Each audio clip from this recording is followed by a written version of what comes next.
right, welcome back everybody to this interview with Cynthia Hanold. This is part two. If you did not see part one, go ahead and check out that video. All right, Cynthia, thank you for being with us today. Thank you. The next question is, what are the roles of unions? I think that unions are very useful tools of people. They create a voice for people that is often run over by capitalist interests of corporations. And whether people know it or not, today, Labor Day, we are all celebrating unions. This day off, the 40-hour work week, all of it is won or was won through the sacrifice of union men and women. Unfortunately, many were murdered to get to that point. Actually, the origin of redneck is from the labor movement. Others, weren't murdered for it, but never lived to see the fruits of their labor. But today we are, in fact, enjoying what they gifted us. And I think that work continues today in unions, albeit manifested through different themes. But, I think that they are very necessary tools to fight for the interests of workers. Yeah. So what are your views on capitalism?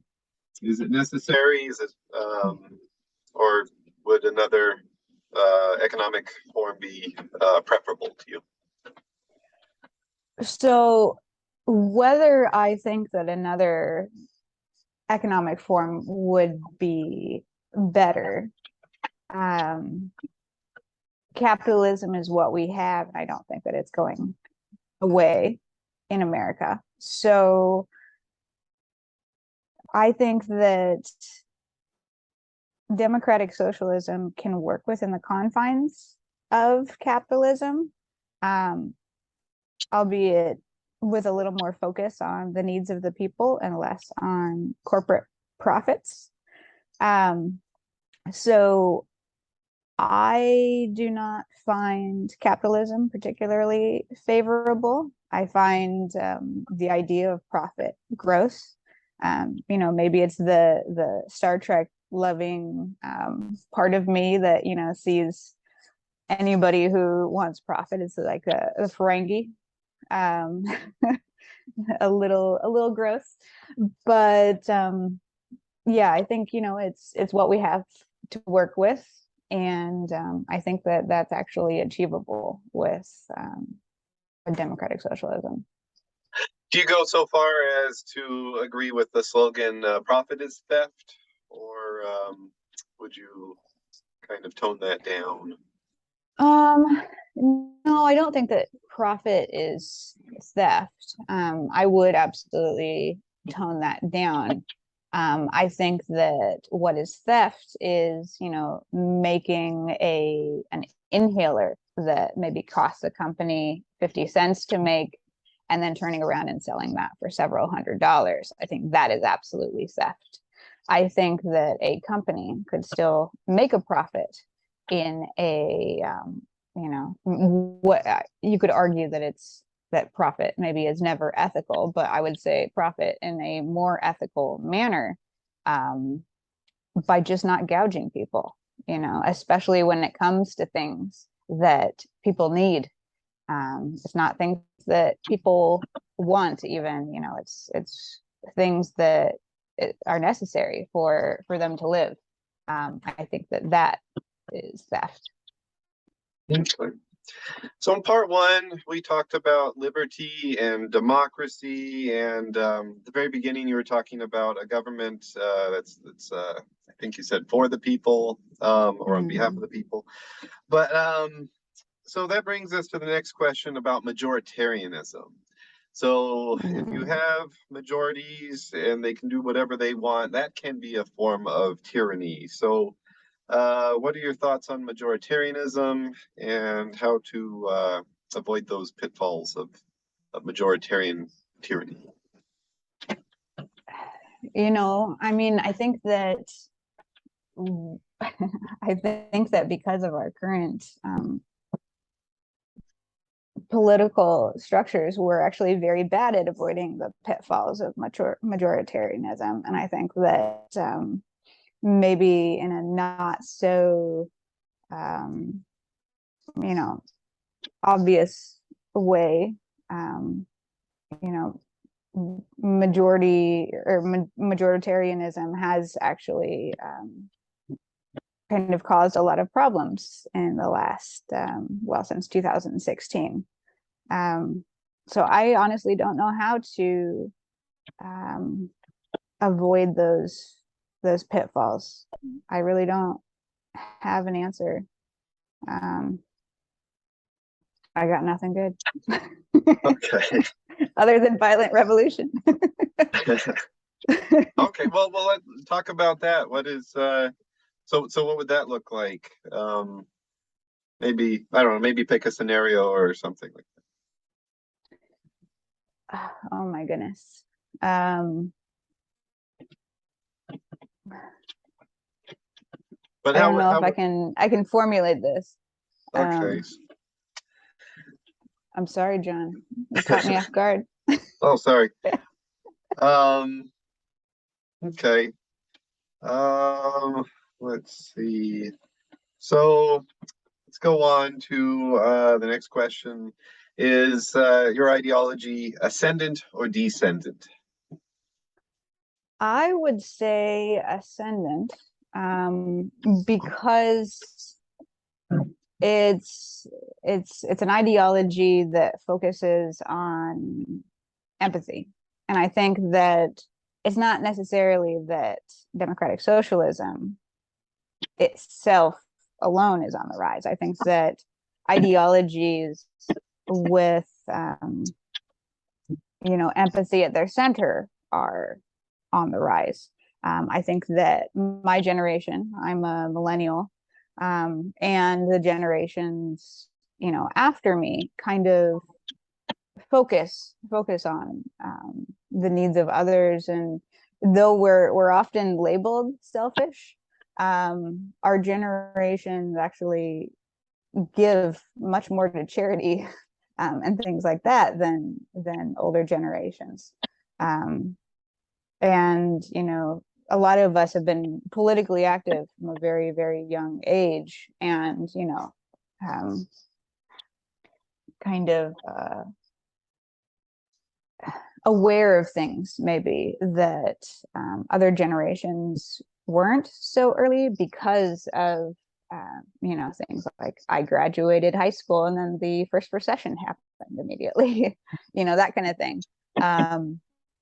So we know these things.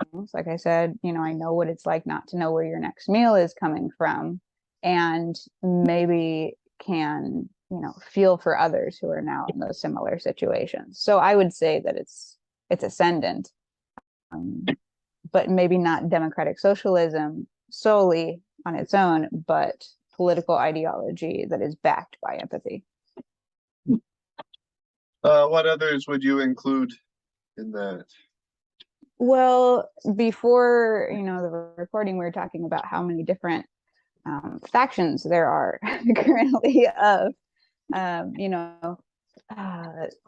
democratic socialism or social democrats, and of course we're supposed to be like a faction of the Democratic Party itself. Now, with that said, I don't think that the Democratic Party is could be included in that. I think that what they have demonstrated over the last decade is that they're not necessarily in touch with their voting base, and B, they do not feel empathy toward the American people. So I would not include them. But I don't know. So would you say it's generally a leftist upsurge, or would you include any others? Yeah, I would say probably a leftist upsurge, as far as, the majority of conservatives I know, they still believe in, pulling yourself up by your bootstraps. And, for some people, that's just not possible. It's all about the resources that you're given to do that. And, we can tell somebody to get up, all they want or all we want, but unless we, give them a hand to help them up, sometimes they're just going to stay down. So, yeah. All right. Well, thank you very much. Those are all the questions I have. Is there anything else you'd like to add before we go? The only thing that I would add is for viewers who, hear the word socialism and then immediately equate it with communism or national socialism or things like that. Please don't, because it's very, very different. It's not the same thing. And it's unfortunate that it's been kind of lumped in with this group of words that are just no-nos for patriots or American nationalists. But it's very different, and I think that a lot of people would actually be on board if they took the time to look into what it really is and hear what other democratic socialists have to say. We just want what's best for people,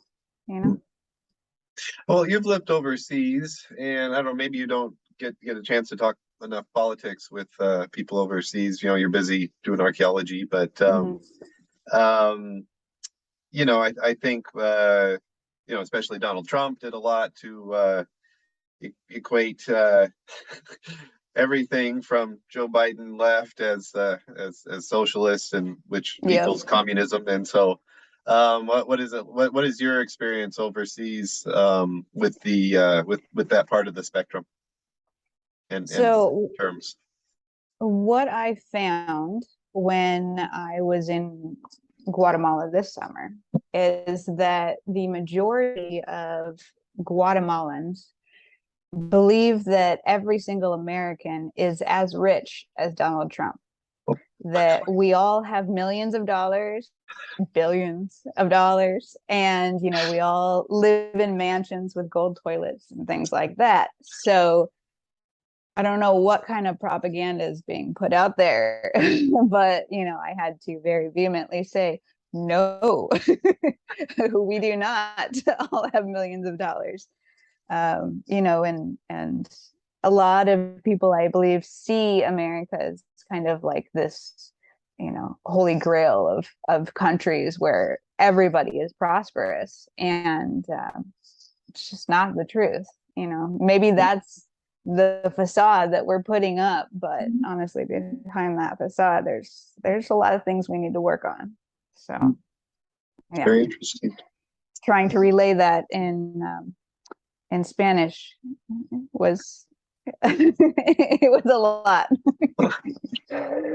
But no, I think they understood, by the end of the 2 months after I had said it over and over and over again. So, but yeah, it's just kind of a funny perspective to walk in on. All right. Well, thank you very much. I really appreciate you spending time with us today. So, thank you, John. All right. Until next time, long live the Republic.